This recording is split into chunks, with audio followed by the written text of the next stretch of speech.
Hello everyone, welcome back to another video on this channel. Really appreciate your love and support. We have a very special guest all the way from Manchester in England, and none other than Emma Meredith. Emma, could you pronounce your last name for me? Is it Shone? Is that wow, that is impressive. I've got to tell you, that's very good. Yeah, it is. Yeah, Meredith-Shone. Meredith-Shone. It's a pleasure to finally get in contact with you. From the Man City Women's FanCast, Emma's doing some brilliant work. They recently hit about 100 podcasts quite recently in June. Some cracking content, guys. Really would appreciate it. And of course, the interest why I've had you on is because we've had a Jamaican sign in the NWSL, Khadija Bunny Shaw. Firstly, your reaction to the sort of move? Are you excited by having Bunny over in England? How are you feeling? Yeah, she was obviously linked with the move in the WSL, rumoured to go to United, rumoured to go City. There was some other interest from other clubs as well, even in America. So really pleased to see that she signed for City. Fantastic to get that deal done, especially have Khadija linked with the club. It was a position that we definitely needed to fill. We've looked prolific at times last season, but the finishing hasn't quite been there. So we needed to go out there and get an out-and-out striker. And Khadijah's, shown her worth this season in France. And yeah, excited to have her on board to see what she can bring to the team. Yeah, and just to let you know as well, though, Emma, she's a red at heart, so you'll have to try to convince her to be a blue at heart. I've heard rumours, but when she did a post, a presser when she met the media, she was obviously keen to say that she'd got some family that were City fans as well. So, yeah, interesting one. Yeah, they're based around in the Wythenshawe area. So when she is in Manchester, you show around Manchester, Piccadilly, the Piccadilly Gardens, and just make her feel at home because she definitely deserves it, really. So in terms of, as you said, United basically showed the interest for us. Also Chelsea, they sent scouts over to her games in France. Did it catch you by surprise when you hear that City was in the picture as well for her? I was quite surprised because initially, obviously, I'm not one for rumours. I like it when the deal's done. If you know me, you probably know that. So I mean, obviously there was a lot of interest from the United fans. Obviously her name was being linked with the club, so it was a kind of striker that they were looking for to obviously bolster their side. But I think she's obviously shown what quality she's got, and like I said to you, in terms of a gap that we needed filling, she seemed like the ideal fit. And I've liked the way she spoke about how she's sort of simple yet unpredictable, and I kind of feel that is something that we're missing. So I think the prospect of that is quite exciting from a City point of view. Yeah, based on her journey so far in professional football, she's often played like as a target woman. She's played in a 4-4-2 or 4-3-3. So she's been quite flexible. Do you think that she could play up top with Ellen White? Do you think she could have that combination, or perhaps City could probably look at her in a different sort of dimension? Yeah, it's quite an interesting one with City because sort of last season we played in a sort of a single striker, sort of an out sort of box to box sort of striker kind of thing. And it would be interesting to see what kind of formation, throwing Bunny into the mix, how Gareth would look at the squad and how he sees obviously the team for the next season, because I kind of feel as though Ellen has had a lot of work to do for us last season. And obviously we've had a lot of joy through those sort of creative opportunities through the likes of Chloe Kelly and Lauren Hemp on the wings. And obviously we've lost Chloe Kelly, to an ACL, which she picked up towards the end of last season. So we've not really seen how we'll adjust with that loss, if you like. So it's going to be interesting really to see how Gareth Taylor does envision the squad for the 21-22 season now. Yeah, and just to go on a tangent a bit, as you know, Jill Scott went on loan last season. Do you expect her to play a part at City this season, or to perhaps go on loan again? Because she really could be that sturdy steel so that Khadija could just press on forward, really.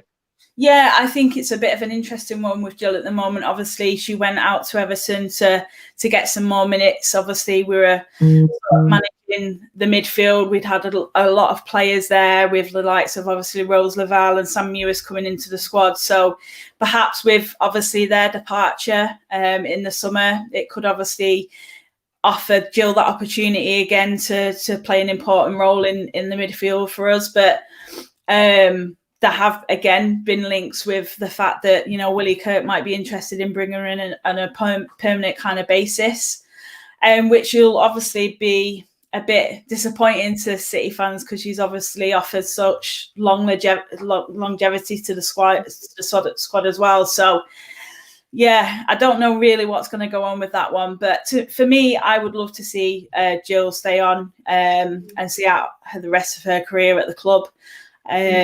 Whether she does or not, obviously we'll have to wait and see. Yeah, definitely a interesting summer ahead. But switching back to Bunny a bit, as you know, players that come to England, even in the men's game from overseas, there's always a period of transition for them to settle in. What are the expectations like among City fans? Is it up here, over the roof, or is it more we're going to give her time to gel, to settle in, understand the English culture, the weather, the Manchester rain and everything? Yeah, well, there's obviously always that transition period. I mean, whenever you know, if you get a player in, like let's say Chloe Kelly, who obviously hit the ground running as soon as she came in, you know, it's obviously really exciting to see. Whenever you see a new player come in, it's exciting for any team. So, yeah, you obviously, you know, have to understand that there is a little bit of time for that transitional period. But, you know, with a professional sort of player that Bunny is, I can't see that she'd have any struggle adapting. You know, she knows, she understands the game very well, and she's a very technically gifted player. So I think she'll fit in just fine, to be honest. Yeah, that's the expectation on the island as well of Jamaica. Tell me a little bit about, you know, one of my favorite women's players, Georgia Stanley, and her progress. From I saw her to the under-20 level with England to now, she's just completely took off and she's heading places. Could she be that impact player next season that provides all the assists as well for Bunny? Yeah, I think it's been a funny one for Georgia this season because I almost feel she's had a quiet sort of season under the radar kind of thing. But Georgia Stanway is a fantastic player. You know, she's a rising star. She's got such a bright future ahead of her. And she's always one of those players to watch, and for sure she's one that can contribute in so many ways. Even if she's not scoring goals, you know, she's creative and she can obviously set them up as well. So yeah, she'll be definitely one to watch for sure. And I'm expecting more from Georgia Stanway next season. So yeah, potentially she could be the one that offers obviously Bunny some joy. Having Bunny in the mix, would you say the goal for next season is to win the league and perhaps have a deep run in Europe in the Champions League? I think City's expectations, yes, because, you know, we've had a couple of seasons now where you know, we've played second fiddle a little bit to Chelsea, and, you know, eventually you have to say, right, okay, we have to look at the squad and we have to, you know, address the areas where, you know, where you look at your rivals Chelsea and see what they're doing well, and they have the depth, they have the, you know, they have the squad, they have the quality within it, and we need to be, you know, aiming and setting our sights a little bit higher and putting more pressure on to obviously go a bit further, because we can do it. You know, it's marginal, that, you know, between these two sides. So I expect it to be between City and Chelsea again, and I do always believe that we can do it. But I think we need to show it and play more positively and yeah, get more out of the season this time around and start it a little bit better as well, because last season we were slow. Yeah.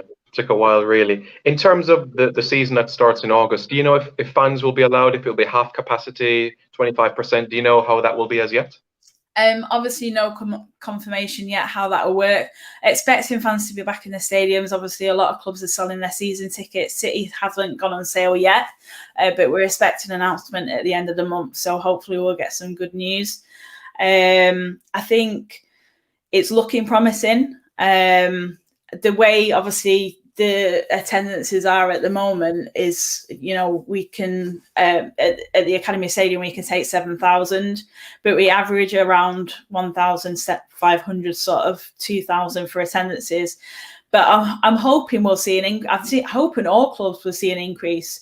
You know, fans will be wanting to get back into the stadiums, and I think it's going to be great that hopefully we can all start enjoying the football again together.